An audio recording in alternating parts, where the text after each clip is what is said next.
This is a vulnerable moment for me, but I am going to expose a part of me that I do not often share. To begin with, in light of recent events, my heart goes out to all those injured and killed during the Boston Marathon bombings. This tragedy hit at the heart of America.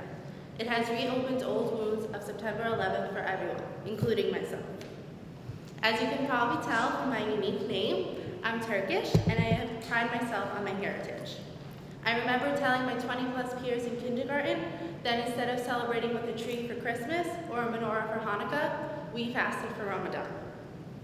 Classmates asked me for curse words in Turkish that we would whisper quietly and giggle afterwards at the sneaky trickery we had just pulled on the adults. I loved my differences. I viewed my heritage as my way of standing out from everyone in the class, and I embraced the spotlight. Our teachers at elementary school did not tell us what happened on September 11th. They merely told us that the entire school was not allowed outside for recess because of a bee problem. It was not until my mother picked me up from school that I was informed of what had happened. She told me about the planes crashing and all the lives that were lost. At the time, I did not make the connection that the horrible people who did this shared my religion. That insignificant detail did not register with me until the next day at school. We had lined up for a daily bathroom break when my teacher pulled me aside. I vividly recall becoming upset because I would lose my spot in line. She put her hands on my shoulders and told me to come to her immediately if anyone gave me any trouble about yesterday. It was at that moment that I truly understood the seriousness of the previous day's events. In that moment, I realized that I did not want to talk anymore about my religion. I did not want people to think I was a terrorist. From that point forth, I talked less and less about my religion and cultural differences. I went to a tight-knit elementary school, so everyone had known my religious background.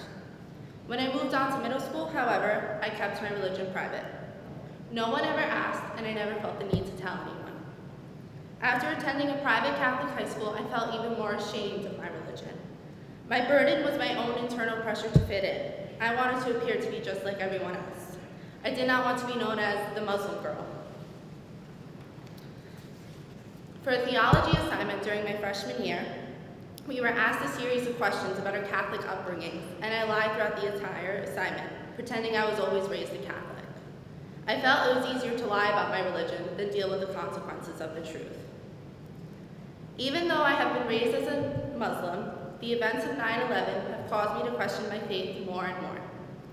My comparative religions class at Sussex County Community College exposed me to the study of world religions. I find that the more I study this topic, the more confused I become as to which religion I truly identify myself. While my college courses have elevated my understanding of global religions, which had initially appeared exotic and strange, I now recognize that the religious path of one's choosing should not matter. I do not believe that which religion I choose to identify myself with is the important question. Rather, I think it is crucial to recognize the faith each religion shares. Each religion teaches the same morals in different manners. Essentially, it is simply the methods in which these values are instilled that differentiates each religion. Which religion someone is should not define him or her. Rather, the fact that they are on the same familiar path of some form of essential truth should be the only factor that matters.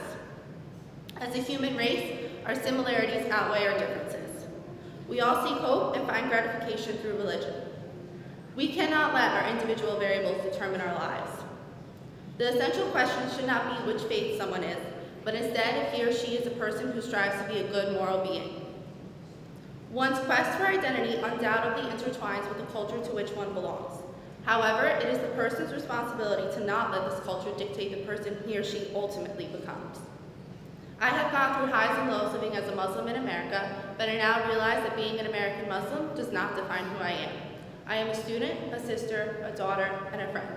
And the fact that I have been raised in the Islamic religion is just another aspect of me. Thank you to the New Jersey Council of County Colleges for inviting me to share my story with all of you. And I want to extend my fellow congratulations to the fellow members of the All New Jersey academic team for your successes both inside and outside of the classroom. I also want to take this moment to especially thank my advisor, Lisa Mormon. And this day, of course, would not be possible without the unceasing support of my mother, father, and brother in all my endeavors. Thank you.